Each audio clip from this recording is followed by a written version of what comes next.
1594년에서 1596년 사이에 쓰인 것으로 짐작되는 셰익스피어의 로미오와 줄리엣은 내용이 독창적인 작품은 아니다. 두 젊은 여인의 사랑과 죽음에 관한 이야기는 1500년대 초반 이래 유럽에서 큰 인기를 얻고 있었고, 특히 이탈리아 등 대륙의 여러 작가들에 의해 이미 극화된 적이 있었기 때문이다. 로미오와 줄리엣은 오랜 세월 인기를 끌며 사랑을 받아온 작품이면 틀림없지만 관객의 호응도와 달리 작품의 완성도 면에서 큰 호평을 받아만한 작품은 아니다. 너무 잦은 우발적 사건, 주인공 특히 로미오의 부자연스러운 내면 갈등, 지나치게 감상적이고 수사적인 주인공들의 사랑의 감정 표현 등 그렇게 탄탄한 작품은 아니다. 그럼에도 간과할 수 없는 점은 셰익스피어가 사랑과 죽음이라는 모티브를 통해 엄격한 의미에서 처음으로 사랑의 본질을 본격화하고 있다는 점입니다. 이 작품이 공연 현장에서 수많은 관객을 크게 매료시킨 것도 바로 이 때문이다. 줄리엣을 만나기 전까지는 로미오는 자신은 지금까지 단 한 번도 심장에 사랑한 적이 없다고 말했다. 진정으로 사랑을 해본 적이 없었다는 것이다. 일찍이 그는 만물을 보는 태양도 태초 이래 본 적이 없다라고 스스로 감탄한 정도로 아름다운 로잔이라는 여자를 사랑했다. 니체는 결국은 우리는 욕망의 대상을 사랑하지 않고 우리의 욕망을 사랑한다라고 말한 바 있다. 간역을 겨누는 사수가 결국은 그 대상보다 겨눔 자체에 탐닉하듯 로미오의 사랑의 대상은 로자린 자체가 아니라 그녀를 낚아채어 자기 것으로 만들고자 하는 욕망 그 자체로 기결되고 있다. 코러스는 줄리엣을 만난 로미오를 가리켜 이제 이전 욕망은 임종을 맞고 있다고 말했다. 간역의 기능 자체에 탐닉하는 사수의 욕망은 결코 사랑의 가치를 알 수도 경험할 수도 없기 때문이다. 줄리엣을 처음 보았을 때도 로미오는 마찬가지로 너무 아름답다라고 말했지만 로자린의 경우와 달리 눈이 아니라 심장이 그녀의 아름다움을 보았다고 말했다. 물론 사랑은 눈으로부터 출발한다. 아름다운 육체를 보고 여기서 일어난 성적 욕망으로부터 출발한다는 것이 사랑에 관한 한 기독교의 아가페와 더불어 2000년 이상 수구 사상 전체에 결정적인 영향을 미친 플라톤의 에로스의 핵심 사상이다. 플라톤은 소크라테스 입을 통해 사랑은 어떤 대상에 대한 욕망이긴 하지만 궁극적으로 지금 우리에게 없는 것을 욕망한다는 점에서 특별한 종류의 욕망이라고 말했다. 플라톤은 사랑은 어떤 특정한 자의 아름다운 육체에 대한 욕망에서 출발하지만 그 다음에는 아름다운 육체 일반에 대한 욕망으로, 그리고 그 다음에는 육체의 아름다움보다는 더 고귀하고 보이는 영혼의 아름다움에 대한 욕망으로, 그리고 마지막으로는 미 자체, 그 본질에 대한 욕망으로, 즉 위로 향해 진행된다고 말한다. 말하자면 플라톤은 사랑은 일상적 욕망, 즉 그 주된 욕망인 성적 욕망을 제거하지 않고 이를 창조적으로 승화해 우리에게 없는 것, 즉 미, 선, 그리고 진리 자체, 그 본질을 욕망하고 그것과 하나가 되는 것을 궁극적으로 지향한다고 말했다. 그는 사랑의 초월을 강조하고 있다. 이런 초월의 문제를 작품 로미오와 줄리엣과 관련시켜 나중에 다시 거론하겠지만 셰익스피어는 이 작품에서 눈이 아니라 심장이라는 말을 등장시킴으로써 사랑을 특별한 자리에 올려놓고 있다.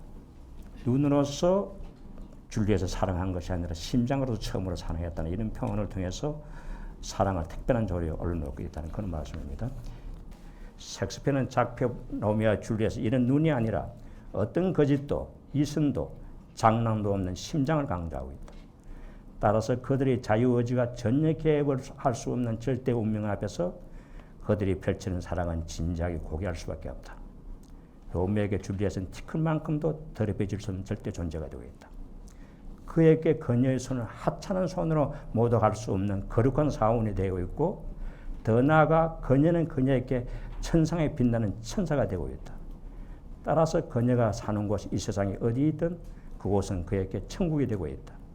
남자가 더 이상 사랑을 이상하지 않고 여자를 신격화하지 않으면 여전히 남자는 계속 남자들을 신격화한다. 셰익스피어는 남성의 신격되어 온 이런 역사를 여기서 배격하고 있다. 줄리엣은 로미오에게 로미오라는 이름을 버릴 것을 요구하고 있다. 자신이 적은 오직 로미오라는 이름뿐이며 로미오라는 이름은 그의 진정한 어떤 부분도 아닌 호칭에 불과하며 따라서 그 호칭이 없어도 우리가 장미라고 부르는 꽃이 다른 이름으로 불러도 그 달콤한 향기가 줄지 않듯 로미오는 진정한 자기 존재는 남아있다며 껍데기뿐인 로미오라는 이름을 부리라고 말한다. 데리다는 이 작품의 고유명사를 논하는 가운데 그 로미오의 이름은 그의 본질이며 그의 존재와 분리될 수 없다고 말한 바 있다. 사실 이름은 존재 조건이다. 가령 유대인의 성그 구약의 창세기 1장 13절에서 여호와가 빛이 있으라 하지 빛이 있었듯 이름은 존재 조건 아니 존재 그 자체가 되고 있다. 로미오는 줄리엣에게 로미오라는 이름을 부인하고 앞으로는 결코 로미오로 존재하지 않을 것이라고 말했다. 로미오라는 이름을 부른 뒤 자신의 이름을 사랑으로 대체하고 자신의 심장의 소중한 사랑, 여기도 하트가 나오거든. 자신의 심장의 소중한 사랑 전부를 그녀에게 바치겠다는 로미오에게 줄리엣은 자신의 가문을 보류하고 지금까지 자기를 버리고 자기 전체를 한이 팔이 자기를 그에게 준다. 그들은 자신의 정체성, 자신의 진정한 자기를 그 다른 사람에게서 발견하고 있다. 가진 것 전부를 바다만큼 한없이 주고 주면 줄수록 사랑은 그만큼 깊어지고 그리고 주면 줄수록 더 많은 것, 더 많은 사랑을 상대편으로부터 무한히 갖게 되는 그런 사랑을 서로 주고받는 로미오와 줄리엣의 사랑을 일컬어 일찍이 해계는 영혼들의 우정이라고 했다. 그들에게는 더 이상 너와 나가 없다.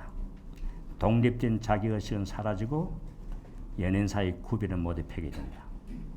나중에 줄리엣으로부터 자기 이름 로미오를 부르는 것을 들었을 때 로미오는 자신과 줄리엣이 완전히 하나가 된 듯 나의 이름을 부르는 것은 나의 영혼이라고 말한다.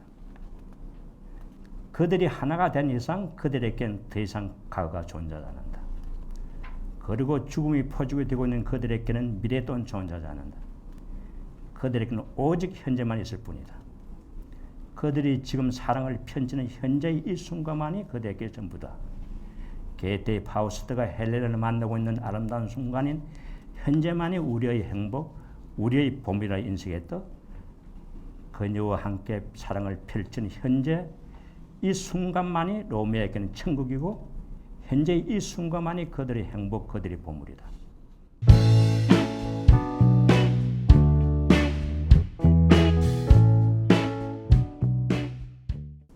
사랑이란 단어가 사막에서 10번, 오막에서 30번 등 차츰 등장이 줄어들지만 반대로 죽음은 사막에서 16번, 오막에서는 20번 등 점점 더 많이 등장한다.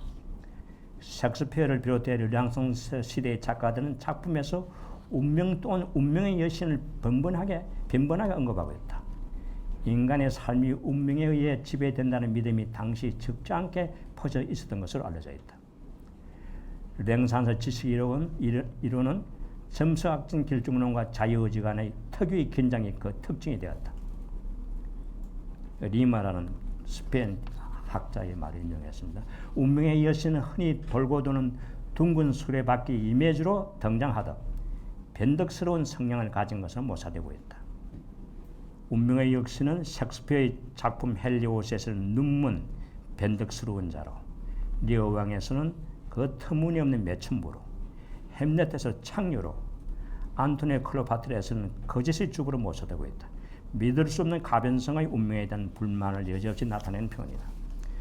로미오는 운명에 대항할 수 있는 유일한 방법은 자신의 운명을 자신이 결정하는 자살밖에 없음을 즉각 느꼈다.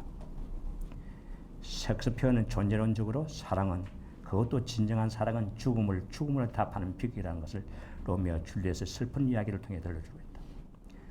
그들은 자신들의 사랑의 비용을 죽음으로 향하는 경계에 쏟고 있다. 작품 로미오와 줄리엣은 죽음이 사랑을 삼킨 것이 아니라 사랑의 죽음을 삼킨 것이라는 말하자면 아름다운 사랑의 승리를 보여주는 작품이라고 흔히 일컬어 왔다. 과연 그렇게 말할 수 있는가? 앞서 에로스 즉 사랑은 궁극적으로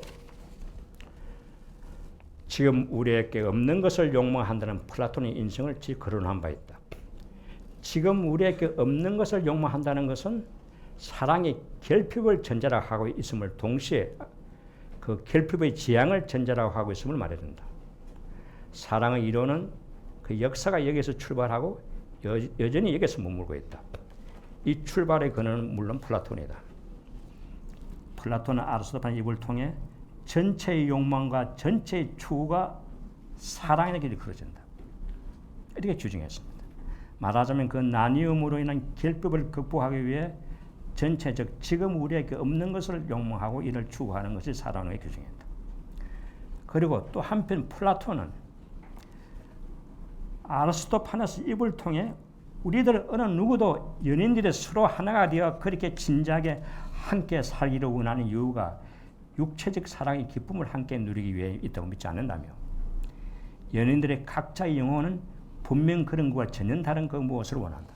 같이 이렇게 살을 부디고 살아도 그게 만족하지 않고 다른 무엇을 원한다는 거지.